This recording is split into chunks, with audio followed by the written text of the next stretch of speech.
is more than just a competition of athletes. This is a competition of training methodologies. It is the sport of fitness. We claim to title the fittest on earth, and we can do that because we as a fitness methodology have defined fitness. And Rich Froning is the fittest man on the planet. The men and women competing here today have legitimate claim to the title fittest men and women on earth by the same rights and logic that the Lakers, the Steelers, the Penguins, and the Phillies are the best basketball team, football team, hockey team, and baseball team on earth. No one else is testing fitness, and at this point, no one can make a claim. People that just come into CrossFit are like, oh, next year I'm going to the games. Kids don't go shoot free throws and think, oh, I'm going to the NBA next year. There are people that say that this isn't a test, that there are people out there fitter than the people competing here today. Great, prove it. As the crowd races to their feet. You guys have for a final stretch. Dan is flying. And she is right to work on that The slate. energy in here is electric. It's going to be Sam Briggs. John Brendan gets ahead of him. Oh my goodness. So sick. You know what's wild? That gives me goosebumps, but I promise you that there are CrossFitters out there that are like, who the hell are those people? Where is that? That's not Yeah. Welcome to a special edition, I should say, of Get With the Programming. I'm Chase Ingham. I'm Captain America. Along with me is Bill Grumler. Wolverine. And we have Mr. Matt Souza today. Can't pronounce big words. Can't pronounce past 4-letter words. Sensational. We had Angelo DiCicco on the show for the second time, and usually if you come more than once, then we have to make a sound clip. And so I figured I had to patch this one together. I have to save it when he comes on, but I'm really happy with it. Oh, I can't wait to hear that one. I'm really happy with it. All right, everyone, welcome to the show. The discussion today is going to be a good one. And I don't even know if we'll get to the bottom of it, but Matt, you talked about this. I think it was on was it a weekend show? It was you, Sivan, and Caleb. Mm-hmm. And I was listening to you. First of all, Sivan made an incredible point about people actually wanting the best for the sport and for the athletes. And you can do that by just signing up for the damn open and work out. And ironic, isn't it? kind of funny how it all works out. I want to support the athletes, so I'm not going to do the one thing that I actually have hands-on opportunity to support. Like I'm going to rate. It's like someone holding a sign outside to trying to convince your mind of something else. It's like, or you could just sign up for the open and actually support the athletes. Crazy how that works, right? And then you were talking about how it shouldn't be marketed as, supported as, or even heralded as a sport because it confuses people. And that'll be a part of the discussion, is that there is a sporting element to this. Greg said it in that clip, the sport of fitness. We've coined that and we've defined that. And the CrossFit methodology has perfected what fitness is while they define it at the same time. And it's always evolving because it was always meant to evolve. It is monkey do, and then we just do it better than everybody else. That's what CrossFit's always been. We didn't invent push-ups, deadlifts, and running. We just perfected the way to put it all together. And as it grows, we improve the tool. And I think we're in a stage, it feels, of either bastardization of what fitness really is, over centralization of what the sport of CrossFit really was meant to be from the beginning. And we played that clip at the top of the show. It was always meant to be a test. Mm-hmm. It's called the ultimate test of fitness, and the CrossFit Games are the ultimate proving grounds to find the fittest man and woman on earth. And somehow along the last 19 years, we have turned this, and I say we because I'm a part of the ecosystem just like everybody else is, into something that maybe it was never really meant to be to begin with.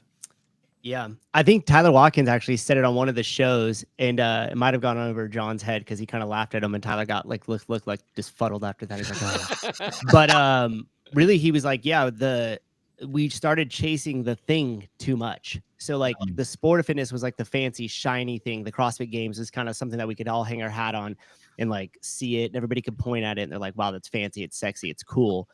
But it was just supposed to draw you to the actual thing, which was the affiliates, the methodology, the education, the training, like that, right? The lifestyle protocol. And what ended up happening is it shifted at some point and the games just became the thing. So the games just drew people to the games. Right. And it made it more about that than it necessarily made it about the whole entire ethos of CrossFit in total.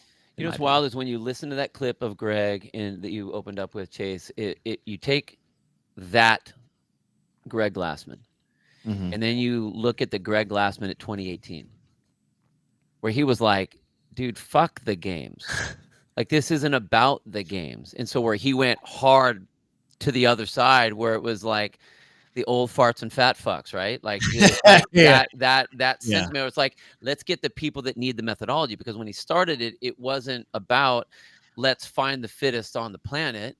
It was, how can I improve your fitness?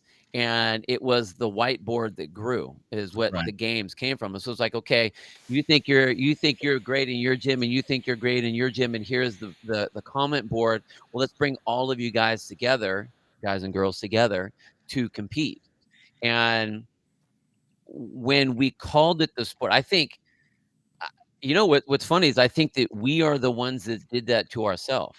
We sport because we wanted to legitimize what it was that we were doing. But then you're right. It was so fun looking at that we wanted to make it grow mostly for, I think, all the people that were involved. Why? Because who were the people that are involved in the CrossFit Games? There are CrossFitters. There were people at the CrossFit affiliates. Those were the only people that looked at, cared about, watched, or involved in whatever in that activity, which we called the sport of fitness. And we wanted it to be a big thing. And so we put that title on it.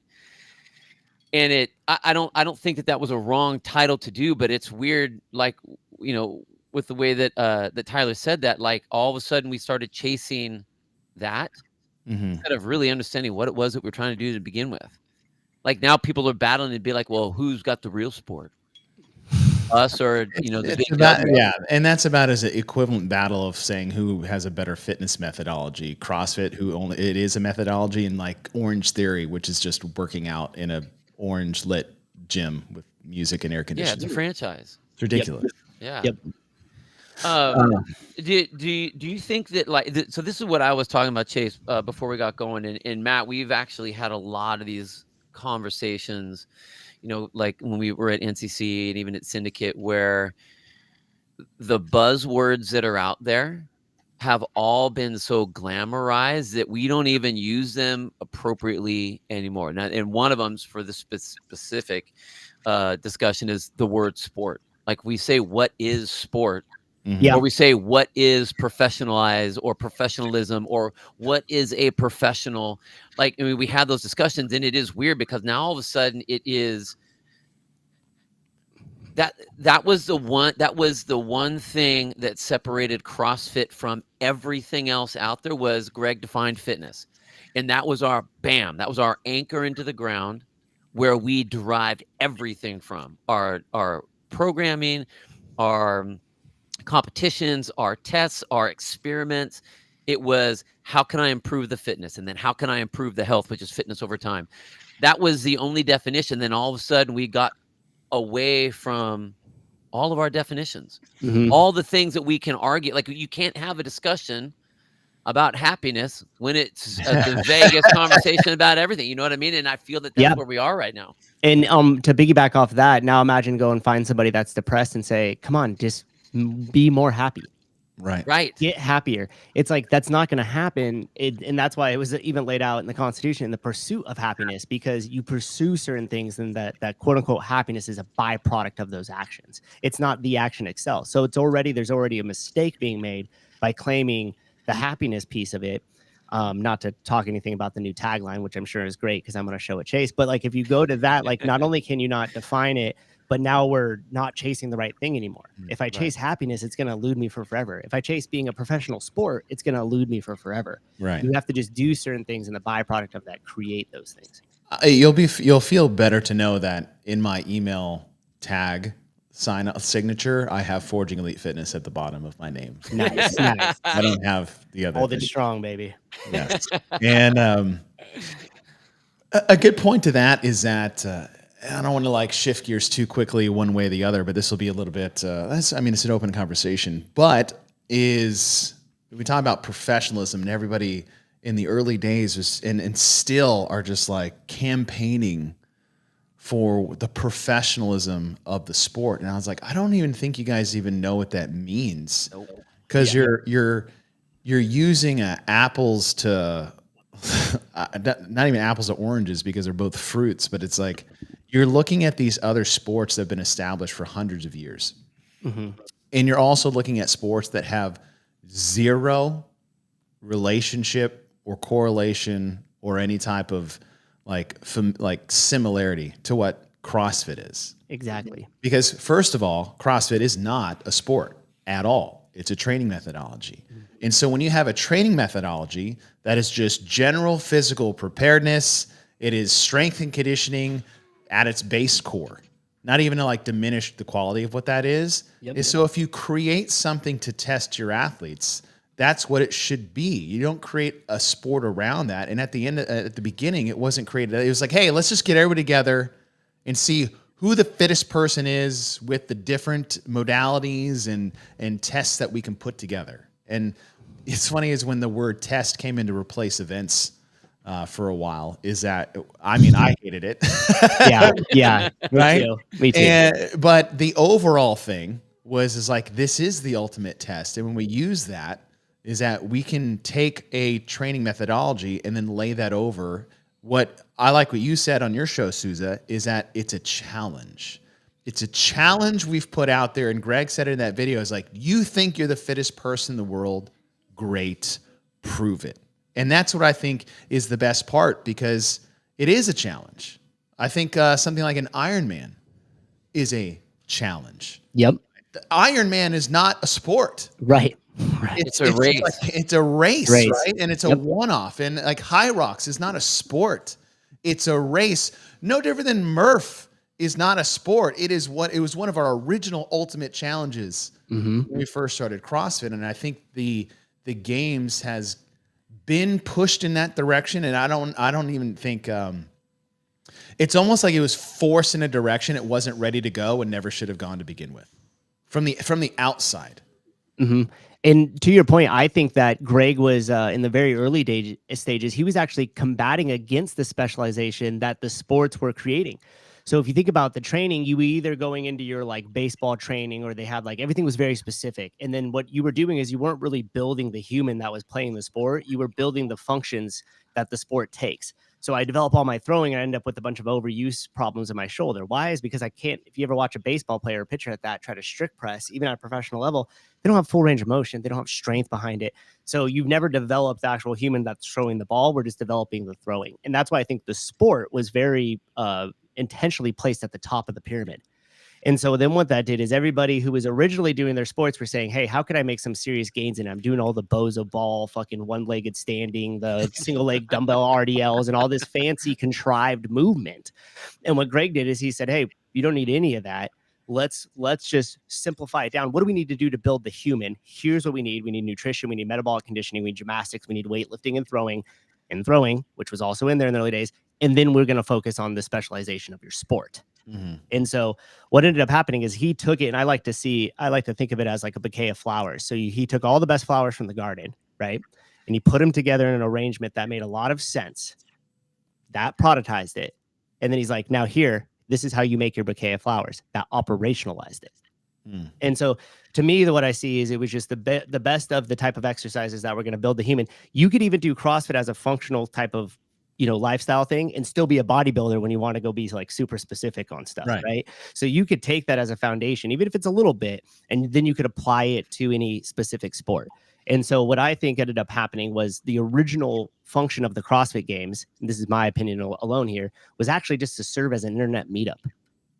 What you had is you had a comment section that was growing, and the comment section is where everybody put their times. You started to recognize people, Spiel or Greg Onvinson, right? Like all these different people in the comment section of the CrossFit.com. Those individuals were also on the CrossFit Journal, contributing to the CrossFit Journal. Some of them were working directly underneath Greg. Some of them were starting to get involved in the early days of the certifications. And what it looked like to me is like, hey, is Bill's time really that fast? Like I did fucking Grace and whatever. 56 minutes. This dude does it under 2.5. That's not possible. And as more of that started to happening, as the net started widening of participation of CrossFit, at some point you had to say, hey, let's freaking prove this. Let's get Bill and Chase here. Let's really see if what they're putting on that comment section is actually true.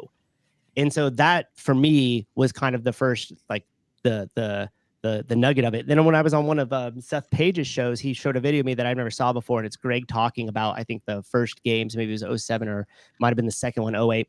And he said, yeah, it's getting big. We have about 5,000 or so people that were in attendance. That number is about right to me. I don't really want to grow it beyond that. Yeah. And yeah, so that's kind of where it catches it up in a nutshell in terms of like the history of the methodology, why it shouldn't be even considered a sport in the first place, and then actually how the games of the Prove Your Fitness, in my mind, kind of came about. Well, and I love that you said it that way, and I love that you guys all directed the fact that, like, you know, Ironman is not a sport, it's a race. That High Rocks is not a sport, it's a race.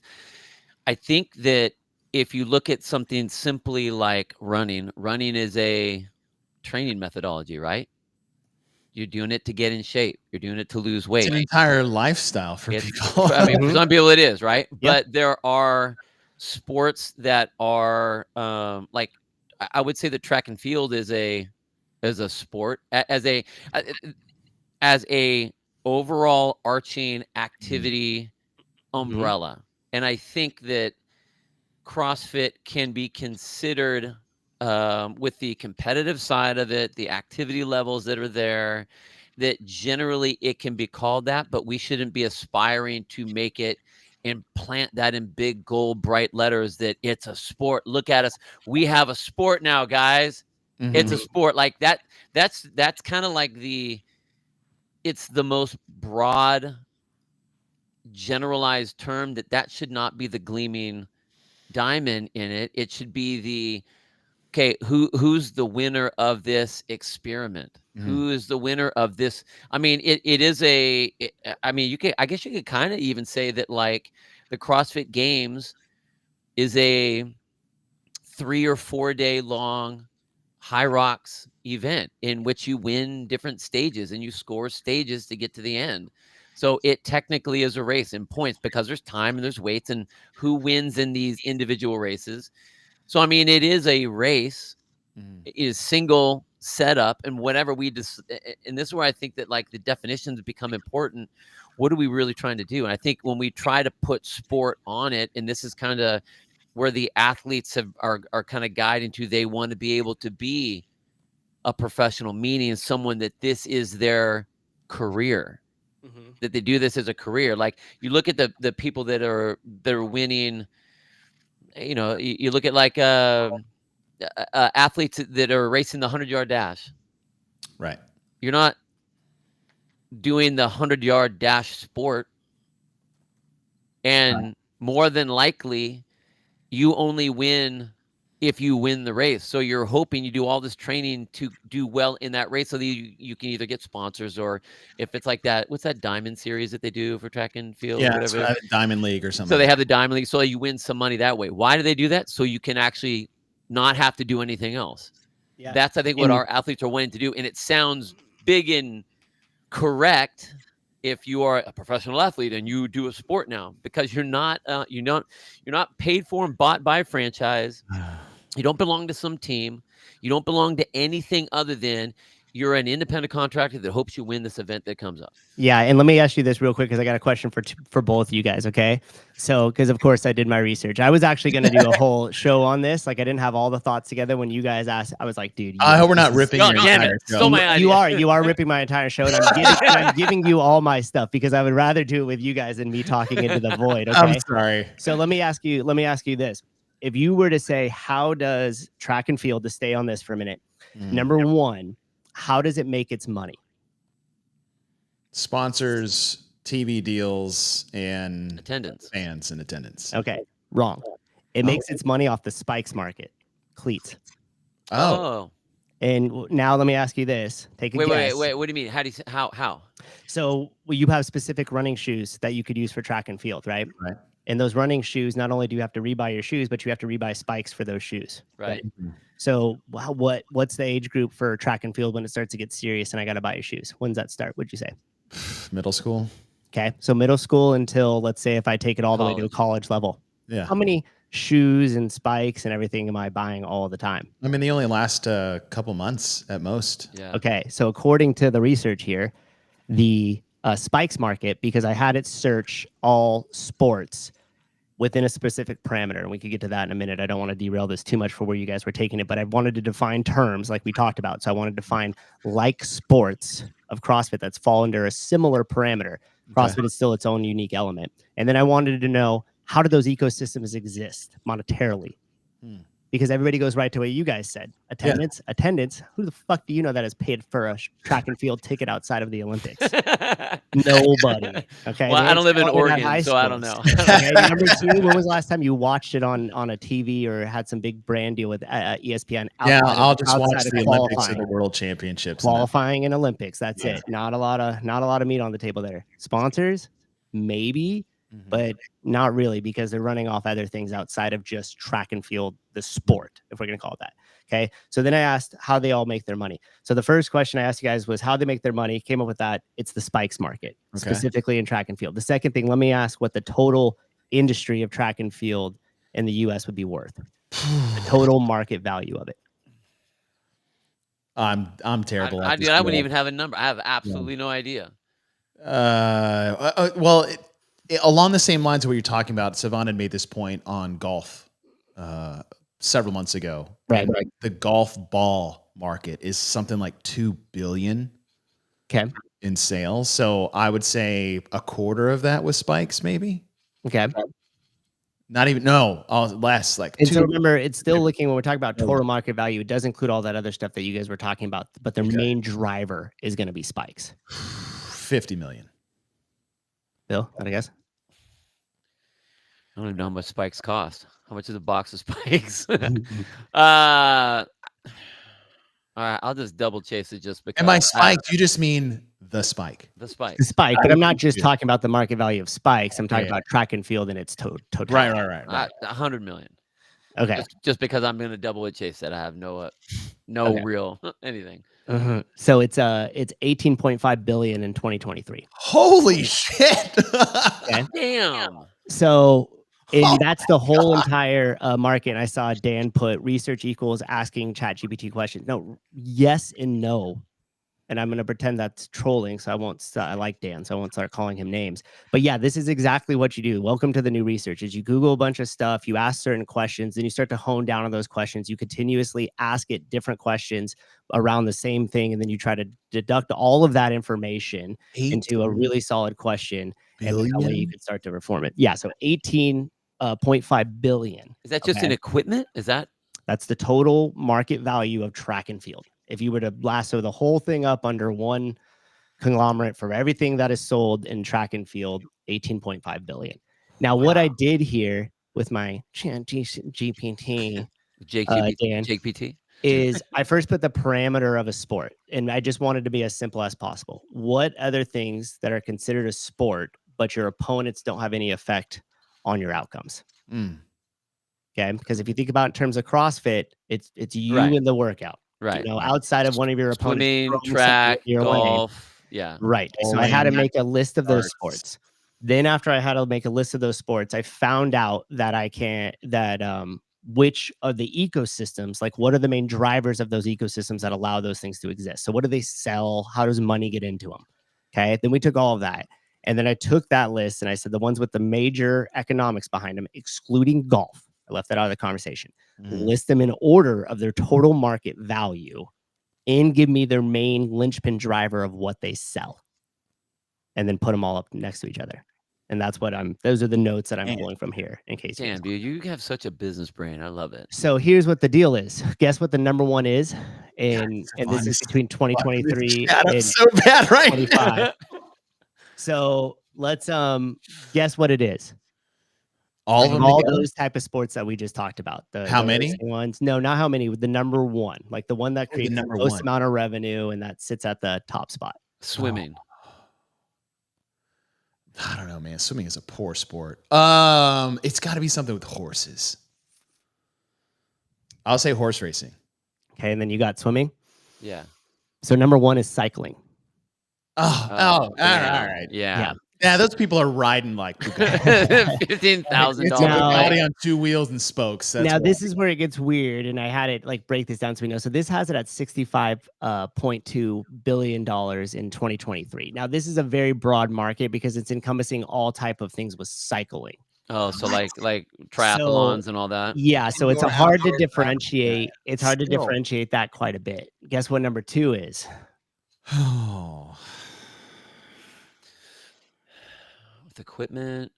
It's not tennis because tennis has defense. I feel like that's not individually based. So you're gonna tell me like pickleball or something stupid like no, that. Let's say no, because that's against somebody. That's against somebody. $65 billion. Yeah, but that's skewed quite a bit because it's encompassing like all of cycling. Even skewed kind of bit. That is still dumb. Right. So even if it's off by 50%, let's say, right, you're still at 32. Gosh. And you're taking out golf? Yes. Golf's not on this list. Excluded off this list. And here's the thing too. So the original Steve Miller that's saying that this is making us dumber somehow as we're collecting a shitload of context on decisions that we're making, that none of this has to do with the actual decision. This is context so we could use other things. Okay. Stephen Miller, if you can't even research your way out of a wet paper bag. So number two, to break the tension here, is shooting sports. And now obviously you're going to know what the main linchpin of that economy is, right? Yeah. Ammunition. Yeah. Bullets. Yeah. Okay. So that actually falls under number 8, which is archery. And its main driver again is going to be equipment. Number 3 is swimming at 20.8 billion. 2024 is where those number comes. Number 4 gets a little weird and you could pull this out of there, but it's actually like there's strength training and equipment, which kind of encompasses like a lot of the gymnastics and the powerlifting and some stuff like that. So you have to kind of throw that out of the list. Number 5 was track and field.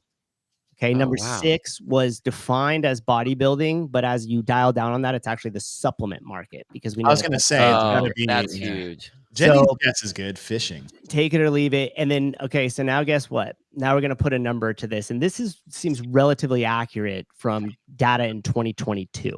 What is the overall market value of the CrossFit market? I mean, what is our product? Well, it would be so training, affiliateship, all the ecosystem that came out of it, like the whole kind of deal. 200 million. Sold for I was just going for an evaluation that I heard 5 years ago.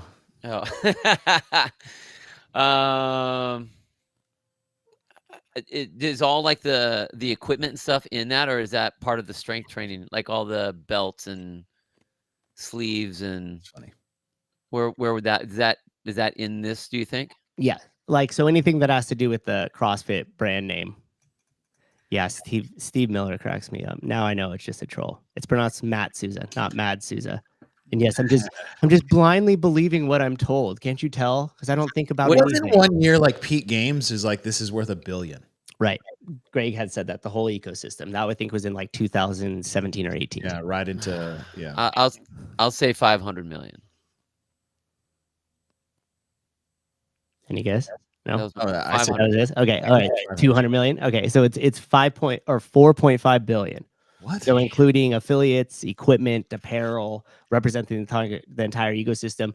Rogue is thrown in there. I mean, you could probably count for that as 1/4 on its own, right? Think of like there's certain things that weren't necessarily counted there, but also could be. So like RX Bar started in the CrossFit ecosystem, sold to Kellogg's for 400 million. So there's certain things like that also show that there is a lot of value in that marketplace.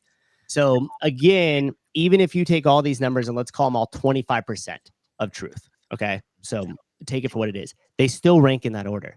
It's not like CrossFit numbers stays at 4 billion and we realized as we look at cycling, we're like, oh, fuck, we way overshot that. And somehow now CrossFit is more, okay? So then it took an estimated revenue of just the CrossFit Games and it put it at 12.2 million.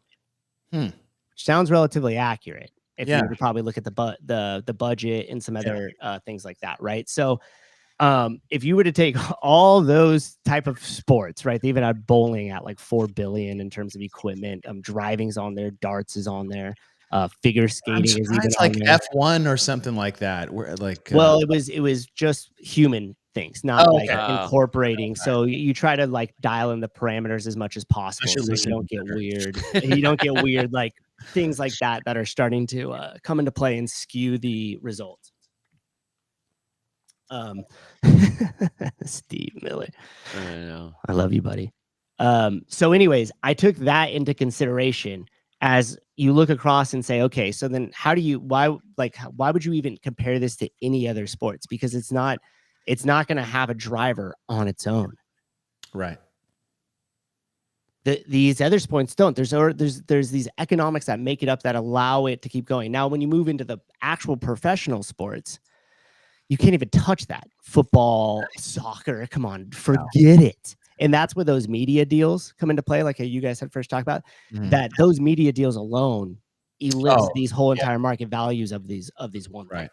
So you mean to tell me like one segment of its revenue, media buying or whatever that is in those professional sports would probably be 5x times of the whole entire ecosystem or market value of CrossFit. Right. And that's what you're going to use to compare yourself against. That would be like me trying to compare myself against like, whatever, some super pop star in the media space and being like, oh, it fucking sucks. Like I need to be treated like Logan Paul. Like I said I was going to fight somebody. I was going to fight Frank and nobody cared. Like why, you guys should care more. I think Dave should be fired because of this. This is an outrage, right? Like it just, once you start looking at it in terms of those contexts, you're just like, that's ridiculous. It needs its own lane. And there's no way that it should be, or it can be compared to those other sports. And it's a failed strategy, in my opinion. The suit and tie, the professional, this and that. It's like, no, this thing is a test. It's a hard test. And inside the test, you have many events. Right. And the collection of how you do on those events tell you your score on the test, and the person with the best score wins. Well, and that's what's so frustrating when people compare CrossFit to these other sports for everything that you just laid out, right? Like it's a different universe, what we're talking about. The other thing is why are we going down this path of making ourselves look like everybody else?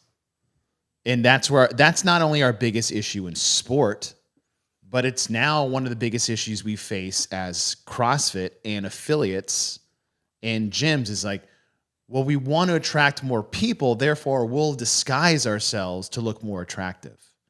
When what our best asset was being different than everybody else. Totally. Because our programming, our coaching, our training methodology, I'll throw in community when it was like hardcore community. Like the fact that it was tough to do, yet wildly successful in terms of getting fitter.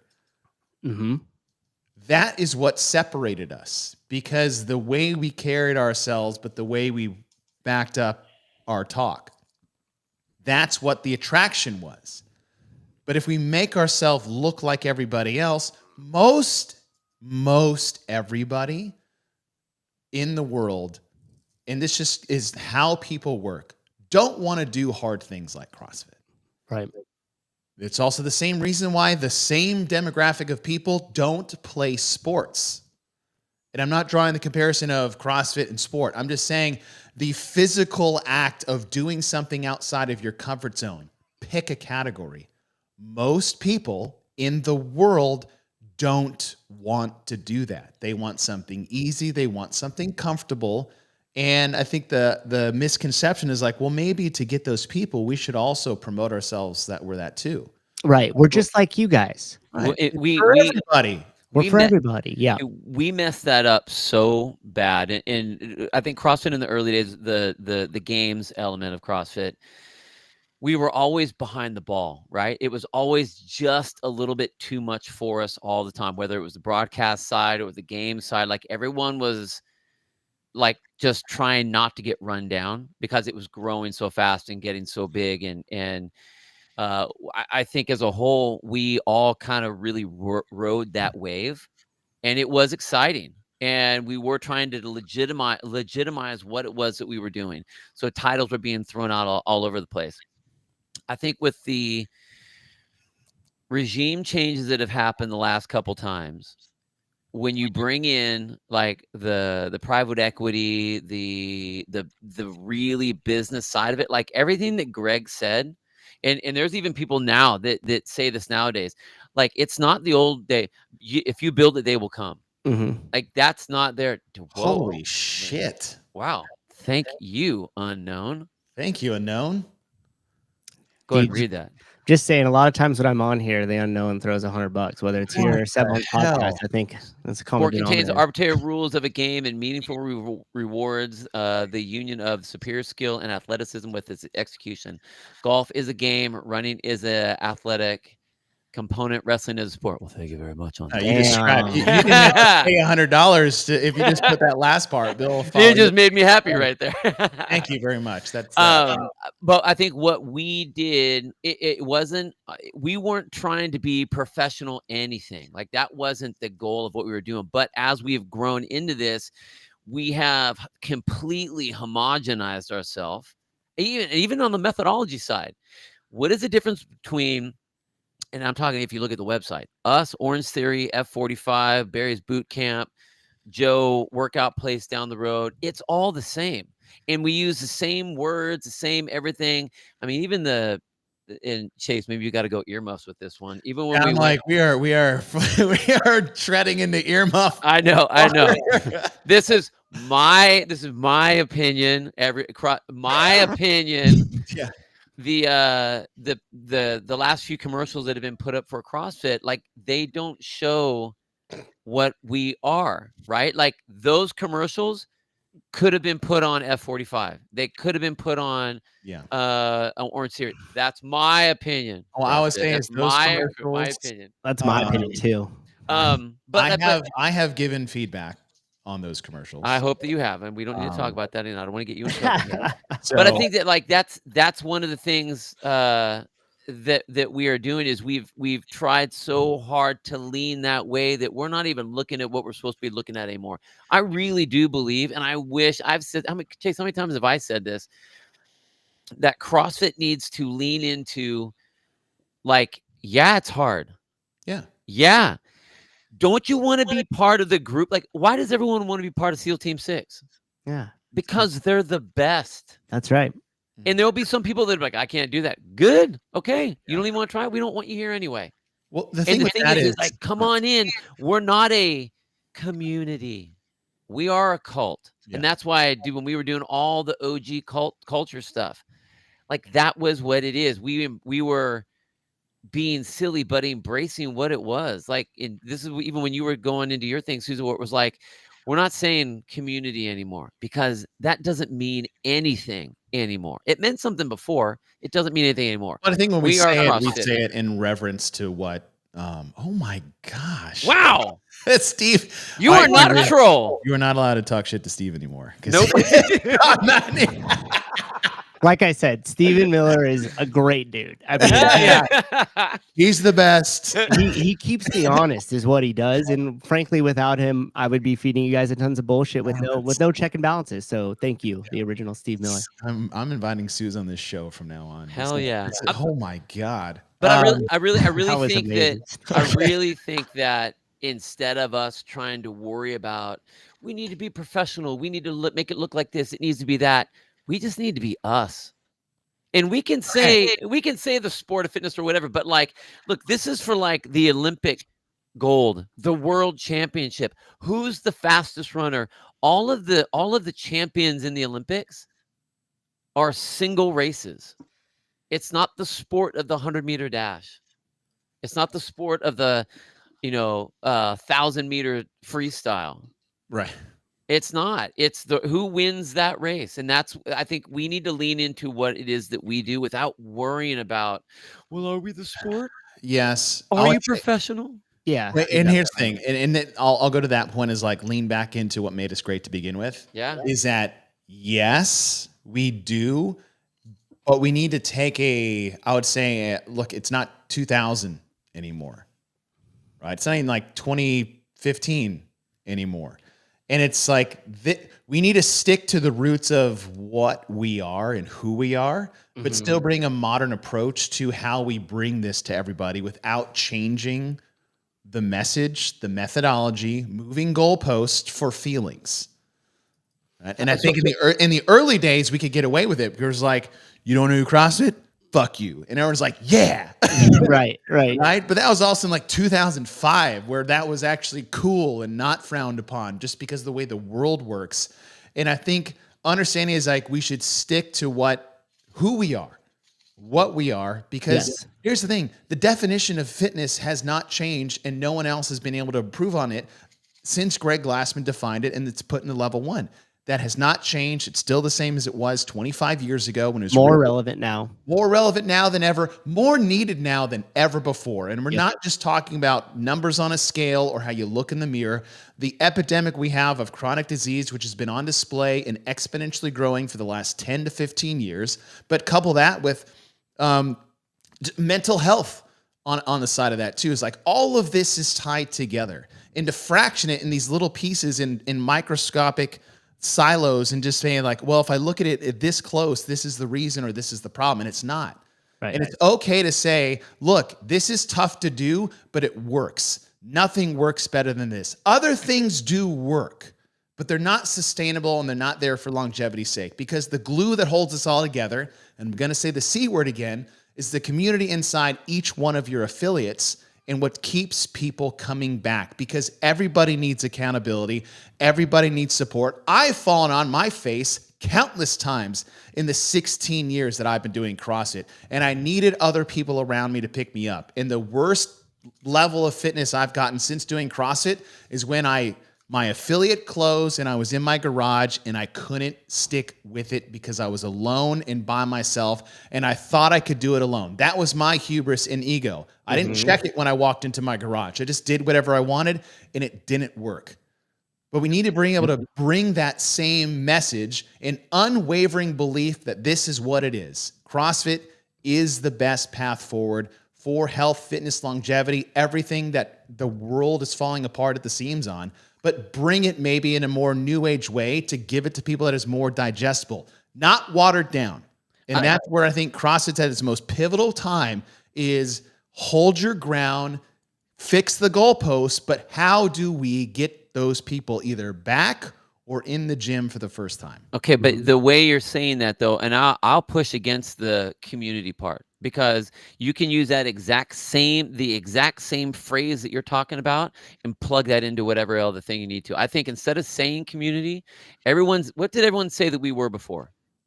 A cult. We were a cult. Yeah. Cult is short for culture, right? So instead of saying community, it's our culture because our culture is we embrace doing hard things. And that you have the accountability and you have your team that's going to help you do that. That's using the element of community with the ethos of you do hard things, you're going to get results. Like getting results is not easy. And I don't think that doing anything, you're going to get results. I think going from doing absolutely zero and sitting on the couch to doing anything, okay, yeah, but that doesn't mean that was a fitness program or that it got you anything. It just meant you went from 0 to 3 miles an hour is all that meant. Mm-hmm. But if you want drastic results, which is what people, and that's talking about looking better, feeling better, knocking off chronic disease, all of those things, fixing your biomarkers, wanting to live longer, then you need to take extraordinary efforts to do that. Yeah. And we are the people that embrace that. And we are the people that will embrace the people that want to come and try that. You don't need to be a badass to come in, but you'll be surrounded by a bunch of badasses that will keep you here and make you a badass. Yeah. That was the whole thing. We don't have machines here. We make machines, right? Stronger people are harder to kill. Like, these were things that we believed in, and sane community just sounds like it waters it down. Like when we were in NCC and Souza, you made that post and it ruffled some feathers, like, Craig and stuff like that. Like, I think they were missing that accountability feeling, like what you're talking about, Chase.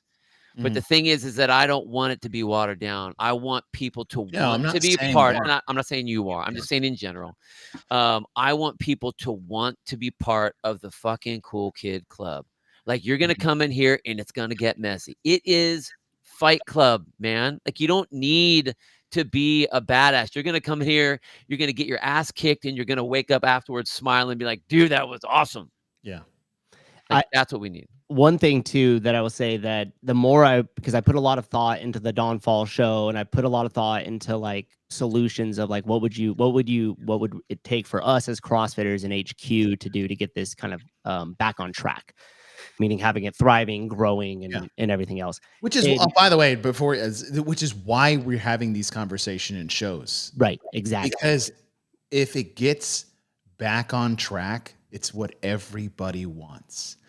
And I mean everybody in the ecosystem, whatever faction or side or group that you're in, that is all the entire ecosystem. Like, that's really what everybody, I don't want to say everybody wants. Somebody wants it for themselves, but like, at the end of the day, that's why these conversations are happening. That's right. And they're important to happen because it facilitates discussion and continues to draw attention. If you imagine all of us weren't doing what we're doing right now, what would people be talking about in terms of CrossFit? And I say that with zero humility. Like, I'm dead fucking serious. You know what I mean? Like, look at all the shows that were on before we came on with the Sevon podcast and stuff like that, started doing events. Like, all of those shows now are just gone. People's favorite breakfast cereal. I mean, it's just, and so going back to solutions, when we talk about culture, where did that originate from? And in my opinion, it originated from HQ. It was the way that the publishing conducted themselves. So the forward-facing things that were being put on the website, it was the immense amount of media that was coming out. So all the characters that were working inside CrossFit HQ, or the majority of them, were like forward-facing personalities. And what that did is it created this like club, this cool like club that I wanted to go see CrossFit HQ. Then you have this other branch of that, which would be the L1 seminar staff. You see them, and a lot of them at the time were some of the best test takers, right? They were the most fittest in our community. So we saw them and we looked at it and we were like, damn, those guys are really cool. Those guys and gals are really cool too. And I eventually wanted to aspire to be such a good trainer that I could go back and be the person, seminar staff, doing the L1. Okay. So what you had there was a couple of things. You had a mecca, number one, CrossFit HQ. Yeah. And then you had a culture that was disseminated inside of those certs by people that we looked up to within our community. So you do have this like somewhat of this top-down approach towards culture. And what ended up happening is, as that culture disseminated into other people's gyms, since there was a third, you guys are gonna fuck my train of thought if I'm a lead. Sorry. It's gone. Nope. It's gone. Culture. I know. I really wish I could pull back. I'm not even being a bitch right now. I literally lost it. There's too much stimulus on the screen. Oh man, sorry, it fucked me up. I was like, you guys aren't somewhere else. These things are coming on. I lost my train of thought completely, which was ironic because it started with a comment that said on track. Yeah, that was Savon, by the way. But here's the thing, is that everything was hitting on cylinders when all the cylinders were in the same engine in the same location. All right, which is the point that you're making. Okay, so back on track. I got it back now. So that's the whole entire key, is that you first have to have that mecca and you have to have an actual culture. There is no CrossFit HQ culture, and that's why we're seeing such a divide in the culture. It's a lack of leadership, it's a lack of direction, it's a lack of vision, and then therefore you cannot have culture, because all of those things make up what we do and how we behave and how we work towards progress as we see it, right? Our vision of CrossFitters. So if I was going to pull it back, I would first thing, I would create a CrossFit Mecca, and I would call it Affiliate Campus, and that would be CrossFit HQ. And in that same plot of land that I would buy for, I don't know, let's say $5 million that I wasted on media, not to mention $3 million on other initiatives, Rosa, not to mention millions of dollars on other failed projects because you were trying to intimidate intimidators, is what you should have done is bought a plot of land and put your CrossFit HQ on there. You have all your administrative office. I don't give a shit where you live. If you want to be a part of this, you have X amount of time and we'll help you with support financially to move here. Okay? Oh God, I would have to move. Part 2 is inside there. I would have a whole entire media studio. So there'd be a bunch of different podcast studios, in the CrossFit YouTube channel would run like a network. It would be live all the fucking time, whether that is with stuff that was already pre-done, like docs or different things like that, or their actual live talk shows. And it would be the media for health and fitness space. Also, I would have maybe 1 or 2 affiliates that were decked out that should be a shining star fucking example of how an affiliate should run. My L1 staff would be in there, and that would be open to the public as an actual CrossFit affiliate that you could come to at any time and drop into and see Like the level every of staff service member, that coach, needs to have to happen. Oh, Yes. And then I host a large majority of my domestic in the US L1 certs there. I make you come there. I'd make a supply constraint so I could start to grow demand. Then once I have it all in there, of course, you'd have to do this internationally that look a little bit different. But so now I have a shining star example of what my affiliate should look like. I have a whole entire media space, whether I'm filming inside that affiliate, whether we're doing mini docs, whether they're live shows, right? I'm having it accessible so that way it's relatively close to hotels and airports, so I could fly in expertise to have them on my shows. People can find it accessible for the certifications and just want to drop in to take a class at CrossFit HQ because fuck, why not? It's so cool there and I see all the stuff. Secondly, I would make it big enough to host the CrossFit Games there. Oh, wow. So it would all be, and this is Walt Disney's whole thing with his studio. And that's how Disneyland came to be. So I would literally fucking make it the CrossFit Disneyland.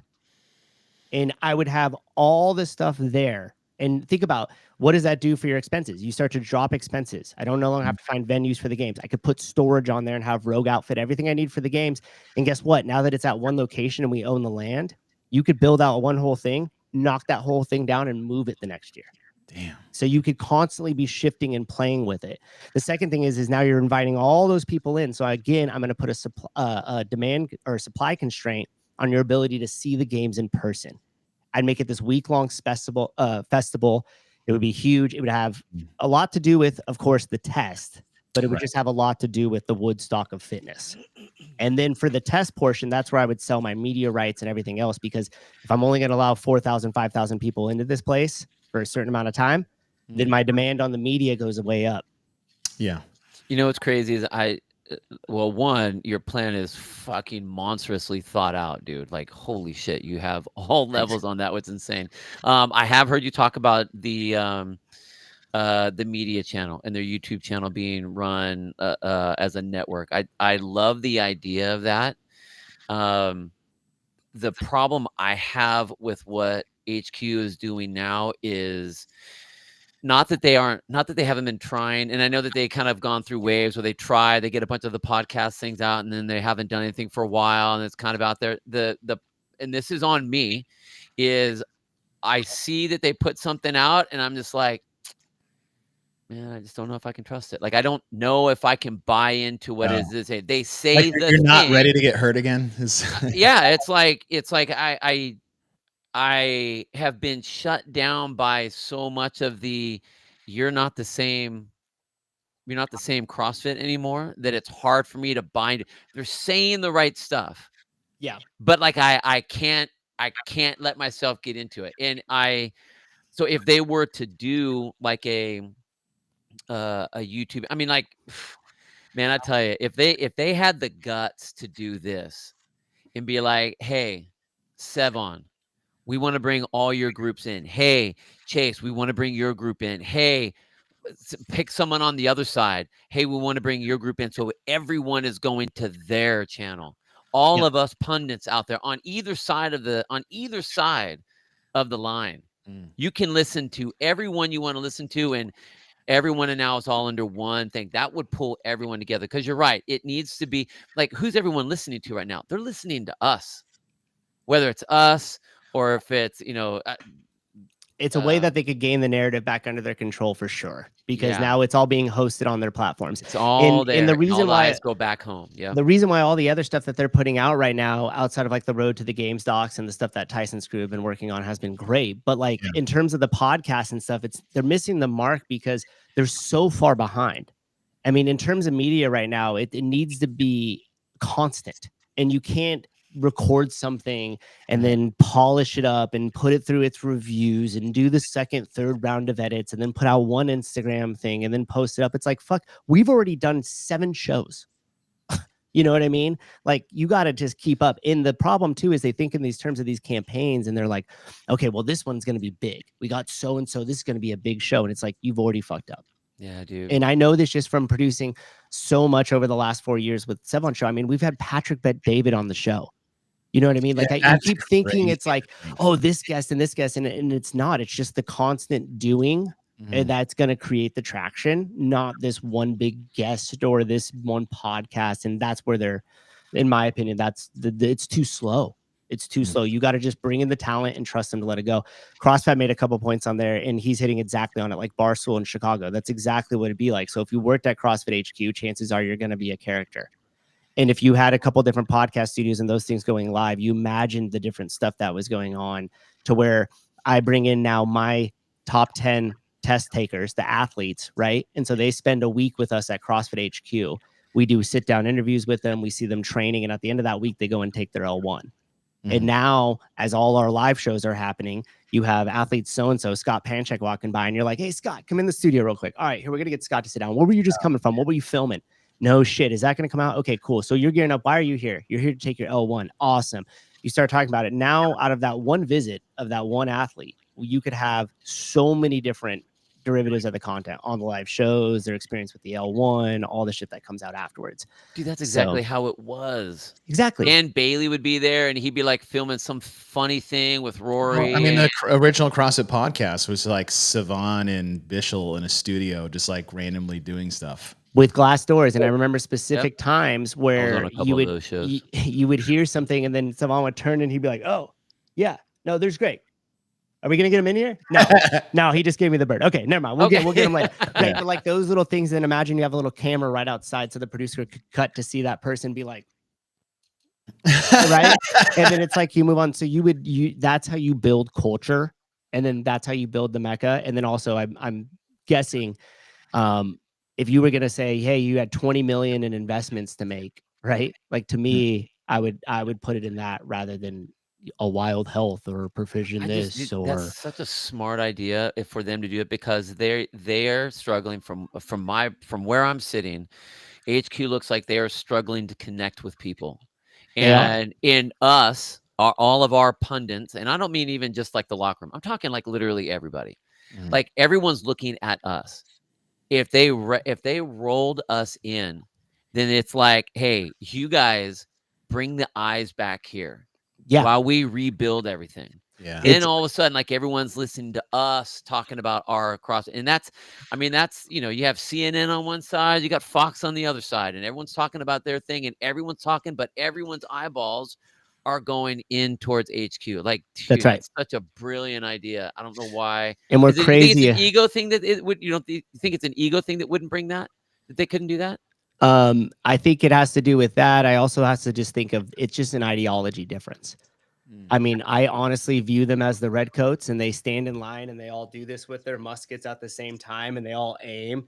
And then when fucking, somebody from the board yells fire, then Don goes, okay. Then he yells fire, then they shoot. Yeah. And we're, we're the rebels. We're running through the bushes. We're like, all right, they're all lined up, bop, bop, bop, bop, bop, and moving along and being like, how did that happen? No one gave Bill direction. What do you mean he just did it? I don't, Chase, this wasn't in our sequence of stuff. How did you thought the timing was better to do it then? I mean, it worked, but what about our sequence? So like, that's their school of thought, and that's hard to break. And they're focused on spreadsheets, and their decisions map to short-term financial goals, as opposed to what I'm talking about is a very expensive long-term vision. You're literally building, and of course, if people that listen to a lot of what I have to say is like, they're building out the Dave Ramsey studio too, because that's what he did. If you look now, it's like the campus that they have at Ramsey Studios, where they do their, and by the way, they do the live shows. And this is something I would rip directly from them. To when you walk in, I've never been there, but what I've seen on films, when you walk into the Ramsey Studios, the podcasts that are going on, the shows that all those people watch all the time, are right there in glass soundproof walls. Wow. So if I show up to CrossFit HQ and I'm all fucking pumped up to be there, and I walk through those doors and they open up and I come in and I'm greeted by somebody, and I got a whole store in there and I got all the shit and I could see all the memorabilia, and I walk by and I'm like, holy shit, there's Bill and Chase. They're doing the show live right now and I can watch it on YouTube and I'm outside the glass door. Like that type of stuff matters a lot. And so yeah, That's how it was, man. God, you'd show up, you'd go up to Scotts Valley.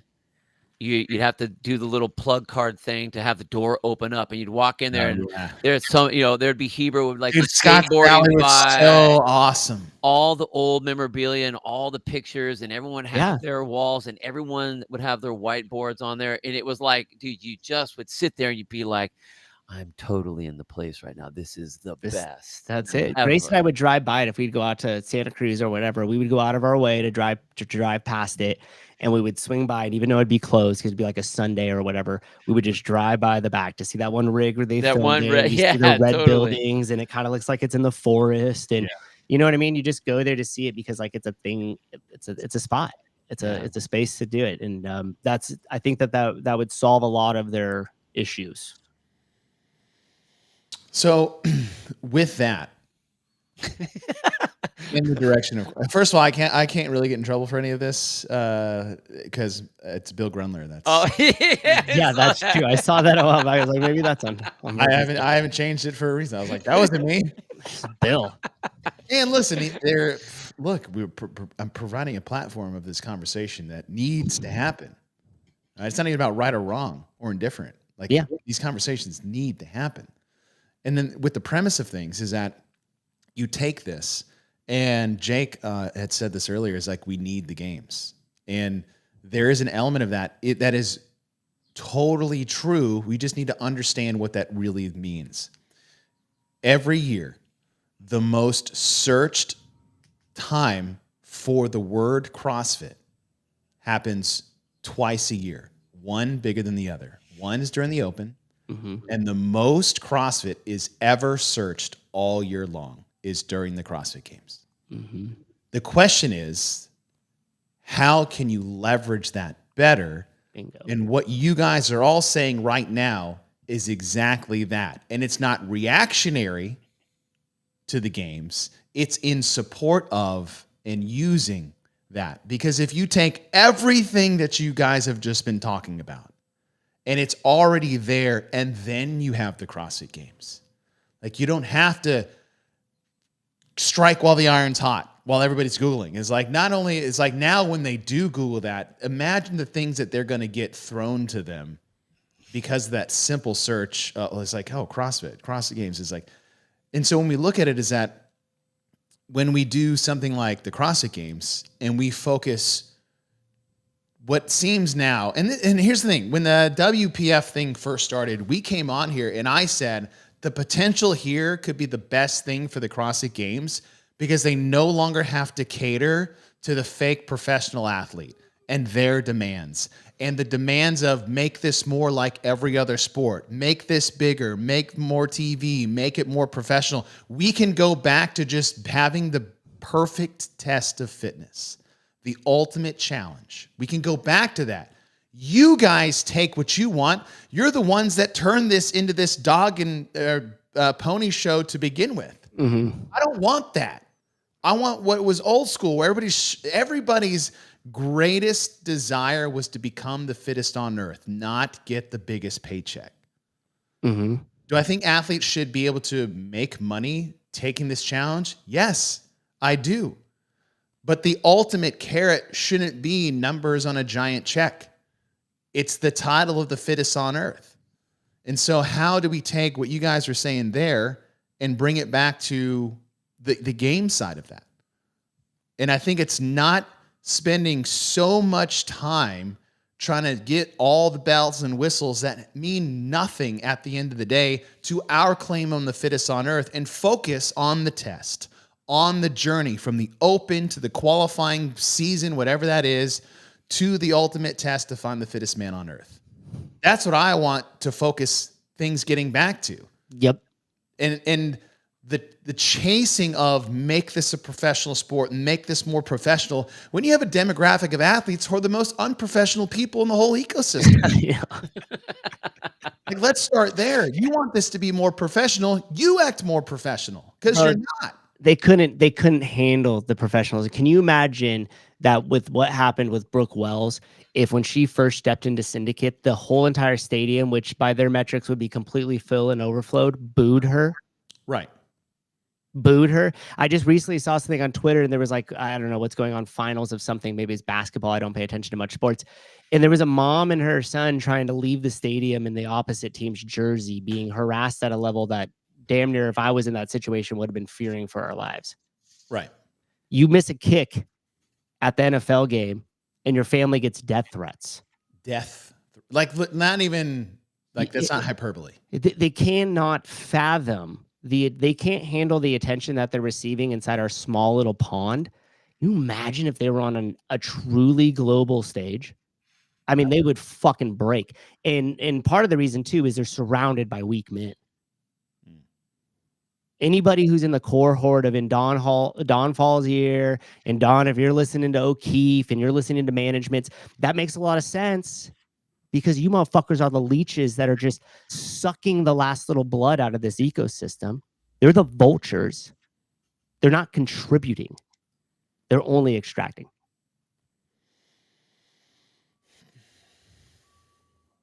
The thing that I think Pedro had talked about this, and we've already stolen one show, so I don't want to steal another.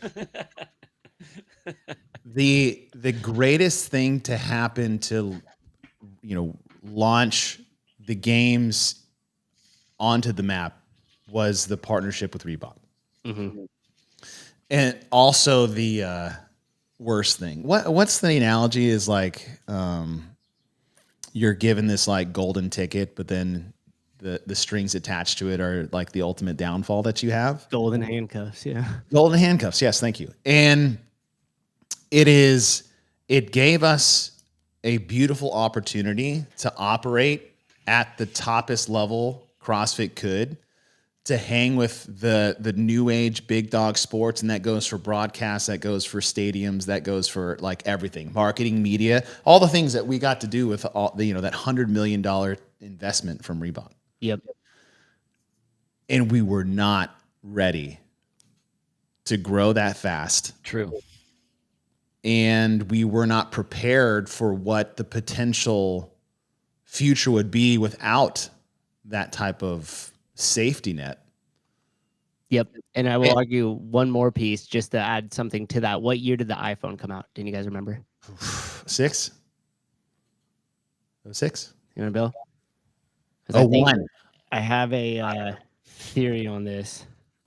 And that's the fact that in 2010, there was, I think YouTube was around then and was like publishing more, right? Because I think it started in 2005. So it started to catch some traction. I would argue that part of the failure there with the Reebok was not seeing the curve of technology and where it was going. And having talked specifically with Sevon and some of the ideas that he had already started like suggesting in terms of staying on the cutting edge of technology, I think that technology in the internet and publishing and moving the workouts on .com online is something that was that the timing was right for that. And it's really overlooked in terms of how much that was the catalyst for growth. So point being is if you got that Reebok money, and maybe the first year you did the ESPN broadcast, but then really that 10-year plan had you pivoting to either doing, at the time it might have been like a Facebook Live was throwing a lot of big money at different things like that to move them onto it. I remember Periscope. Periscope, you could take advantage of YouTube even more by streaming it there exclusively. So like it should have moved away from, it tried to jump that chasm too quick. It went from nobody knows who the fuck you are, you're over at Dave's parents' house, to now you're on ESPN. Right. Yeah. Like, so for me, it was like that pivot. You should have just looked at the way that streaming was going, where people are consuming stuff, the over the top the Apple TV was big then, so you had the OTT stuff. And I've specifically talked to Sevon about ideas that he would have had like leveraging that. So like it's that I think was a huge miss as well too. It was trying to actually be like, dude, guess what? We just got this great idea, and we're going to spend 100 million on keyword search. Even though I just had a conversation before starting this with you guys, and all the research I built is now off chatbots, I want to invest in Google search keywords, right? It's like in 2010, if I'd been like, let's throw all our money for the CrossFit Games advertisement at the yellow pages. And you're like, dude, they don't even, what? Yeah, let's just publish in the yellow page. It's going to be huge. Like, so I think there's that portion of it, which isn't talked about that much, which is just the timing and the change of the way people are consuming media. Well, I mean, you definitely need to have, it's interesting knowing that a lot of the C-suite people that they've brought in are from big companies that you would think would be on top of the game when it comes to that. And I'm shocked how little they seem to understand how they need to market, or like, why is it just a cut and paste to everything else that's out there when you are the whole ethos of what we, unless it was where we used to be the infidels, we were against the grain, to where then it became with the ideology of we want 300 million or 30 million CrossFitters or whatever the number was. Crazy. Like you can't, I remember before I opened up my gym, my whole thing was I want a gym of just badasses. Yeah. Fire breathers, baby. Yeah. Guess what? There aren't that many. No, there's not. So I would have had a gym of like 4 people. I Yeah. mean, it was like, but then realizing it's like, okay, that's not the demographic, but what you still do is you build the culture of that based on that. So is the number of 30 million or whatever the number is that the goal? Or is it we want a thick group that like once they're in, there is no coming out. And the only way you can really do that is by leaning in truly to what your culture is. And I don't know if, and again, this is me saying this. Good. You got that up there. Chase. Good. I don't know if they feel that if they understand what the culture is anymore. I don't know if they have a true ideology of what the culture is, because this is the hard thing that I have about the word community is everything sounds exactly the same. Like I turn one way and I'm looking at this gym or this gym over here, this gym, and it literally is carbon copy. And why? What would differentiate me between anything else when everyone's saying and doing the same thing, when we had all of the things that made us different? And yes, there's a lot of other gyms that tried to copy and bite off of what it is that we do and what we've done. Like, I get it, but like, they're not leaning into being an infidel. They're not leaning into, because they're trying to do the same thing. They're all franchise models. They're all that set in. It's hard to break that ideology. That's the only sheet of music in which they know to operate by, and anything else that goes beyond that, it takes creative, innovative thinking. And the hard part is like, even with the MBAs and the accolades, at the end of the day, you're following a system to get your thing, to then just to go to a business to implement the system that you followed and learned. Yeah. And the thing is that I had none of that. Obviously, majority of the people know that like I was academically very terrible growing up. I was in like all the, retard classes, for lack of better words, like literally, like, and I had no interest in business and stuff. But over time, because of the coaching, the affiliate, learning through all of Greg's work and everything like that, it just started, my education started to go more and more and more and more and more. And so my thinking is like, I started to learn a lot of the MBA stuff through the books and everything else, but at the same time is like my foundation is growing it through an affiliate. Like I learned everything in real time on School of Hard Knocks, doing it in my affiliate. So like there's a balance of knowing that original culture, but knowing that CrossFit is completely different, and then also understanding certain basic business things that will allow us to build a solid, not only foundational financial model, but a solid model of like who we are and what we sell and who's our customer. And that's, I think, where they're, I mean, fuck, dude, they went out and hired somebody for that. Like, how do You're going to hire somebody, they're going to come in and tell you who you are? What? You know what I mean? Yeah. And what I like what Bill says is I had the same delusions when I first opened up my affiliate. Like I worked at a gym, or I worked at an affiliate for almost 5 years before I ever opened up mine. Right? And this is like in the height of me trying to make it back to the CrossFit Games and all this stuff. And most of the people that I were really close to, we all trained to go to the CrossFit Games, and a lot of us did. And so when I opened up my affiliate, that stigma I brought with me a bit, because it was more of like a bit of an ego. I was like, look, I know we're moving over here. We're going to be great because you guys were great because of us. And that stigma went with me. And then as I matured and took a step back, is that you can't run a successful affiliate with strong culture by just focusing on the top 1%. Right. And that's where I believe this ties in to where the sport side is. So let's just say the CrossFit Games is that we have started going almost that same direction. Think of the CrossFit Games as its own giant affiliate. Right? And you've got your intro free Saturday workout called the Open. And then you have your regular or gym goers that used to be regional people. Mm-hmm. And then that top 1% is always the top 1%. And guess what? At your gym, the top 1% is fun to watch.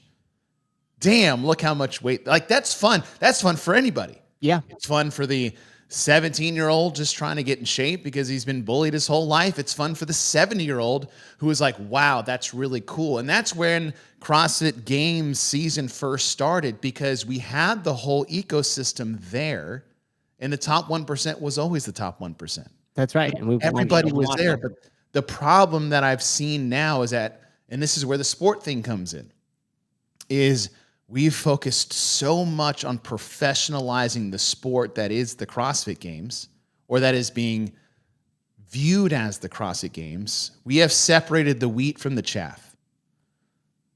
And there's nothing in between. The stock is dead.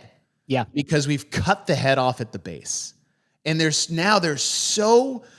a ocean of difference between who's going to the CrossFit Games, even who's going to semifinals now, than the person that signs up for the Open. And because there's that huge gap, the incentive to be all a part of that is almost gone. And I'd only draw the parallel to trying to open up a gym just for elite athletes.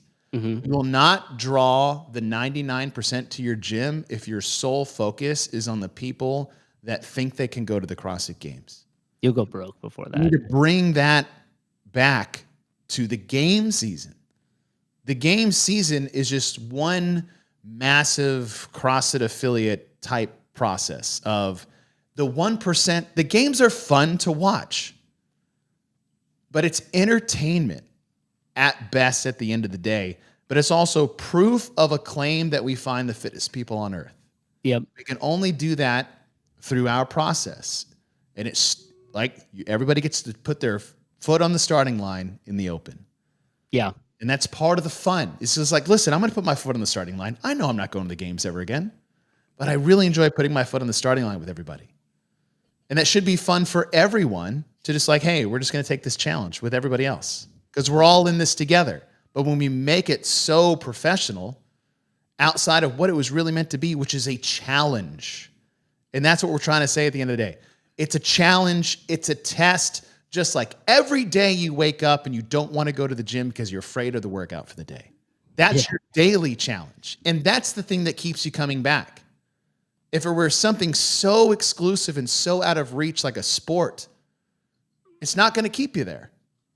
And I think that's where the miss is between sport and test. Yeah, I completely agree with that. And you said something fundamental there, which is like they do have to reframe the Open. Number one, they have to make it matter to the elites. So that way you could pull them back into it. And then number two, you have to make it really important for the affiliates.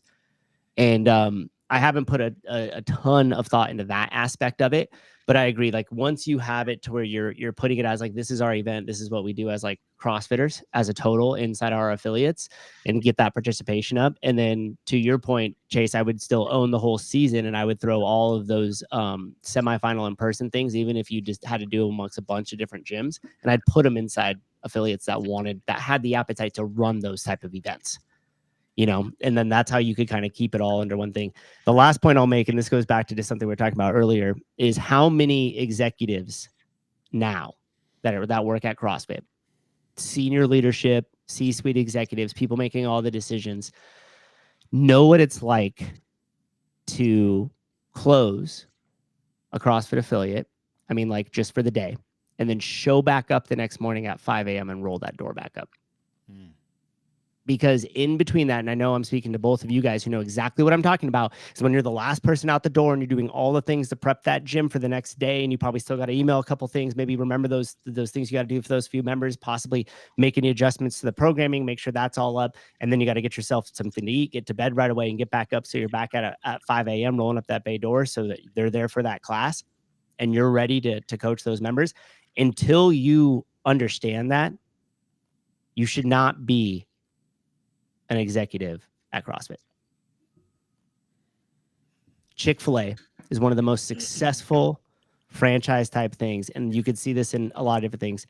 Most of the time, they just don't take in anybody from the outside and say, oh, you want to open a Chick-fil-A franchise? No problem. Come on in. You could just do it. You got the money. Typically, they like to work people up and then help them make it into positions. I mean, you see this with Costco too, and all those things. So that way the people that are at the executive level go, yeah, I remember when I was that guy out there getting carts.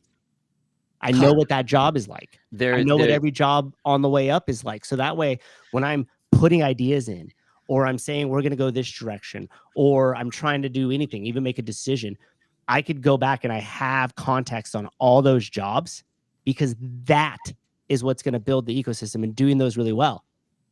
I'm sorry, but Jada Coons has no idea what that's like. So how in the world is he going to roll up at an affiliate town hall from his car, of all things, and say anything of value to affiliates in the sense that that's going to help them with their business, help them with constraints, or give them a vision that fires them the fuck up, so that way they have a fire in their belly to wake back up at 5 a.m. to roll the bay doors up? Because like you're saying, Chase, once that gap becomes too far from sport, or once that gap becomes too far and you lose your middle class, you have no more American dream. We have no more affiliates that start by training people in my garage a couple days a week. Then I move to this, and I move to that. Now I have this affiliate. If you take away that hope, not only in sport, but in general, it collapses.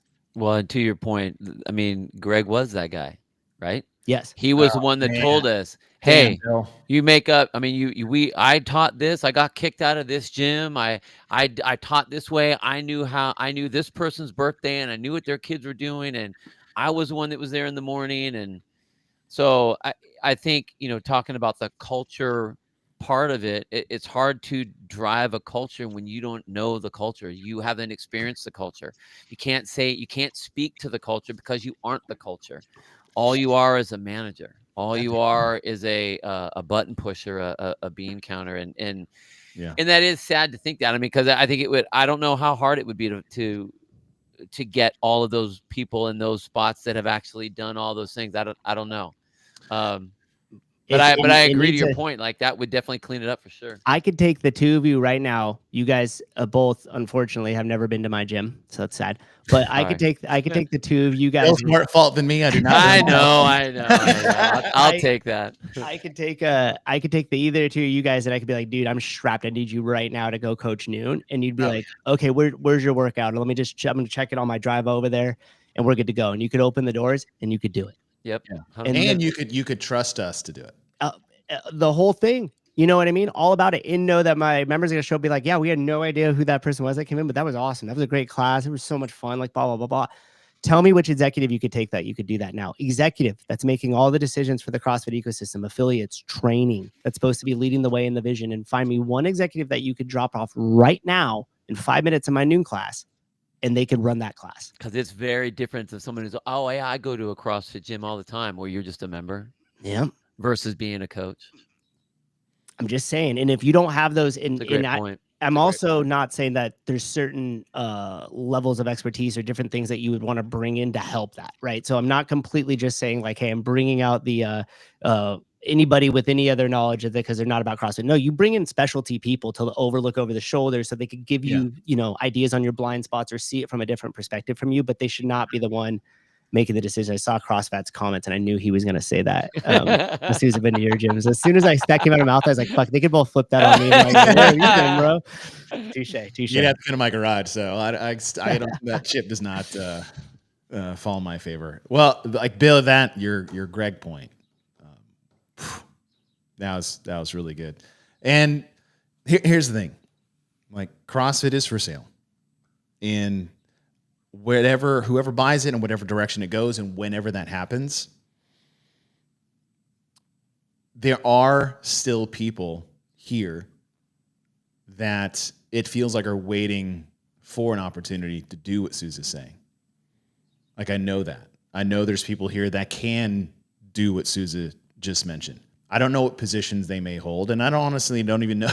I mean, I work for CrossFit, and I don't even know who holds what position here. But at the end of the day, is like, you have this conversation. We say these things because it's not, and it's never as like you're doing this wrong. It's like, here's a issue that we see. Here are possible solutions. And I'm saying this is the fix all, or this is the one thing. But man, here's the thing, the whatever people may think of like the plight of everything that's happening right now is like, oh, games tickets, open signups, all that. Like, that's just, honestly, it's just noise, because there's a clear passion and there's still a clear foundation of people ready and waiting to charge forward again. They just need a boost or a pull or a support. And so that, I think, that's the positive side to really look at. But man, this is great. Souza, you made the show 1,000 times better than it ever could have been. Oh, thank you guys. Appreciate it. Thanks for coming. Yeah, that was fantastic. Well, team, thanks for joining us. Savon, thanks for being in the chat. If Bill went in this classes, your members would say that Savon is more the one thing that derailed Savon or Souza so early. But like, vindicate, if you're anywhere, is like the old CrossFit commercial of like turning 7s into 9s or whatever it was. It's like turning Savons into Bills. Was so good.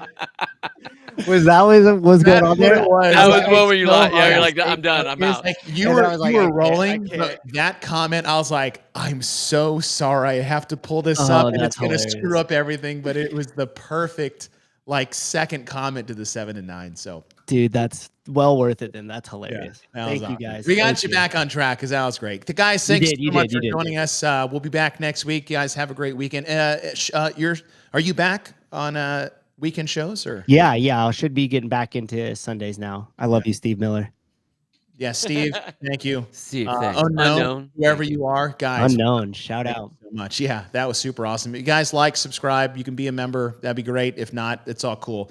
Sign that up. But if you guys want more even detail on a lot of things that Souza was going through, especially with just like the new direction or shaping what CrossFit could be, is the last show that you did last weekend is a really good detail and more. So go check that out. So thank you. Super chat. Thanks, Ortega. Appreciate that. All right, team. Have a great weekend. Happy Friday. See you next week.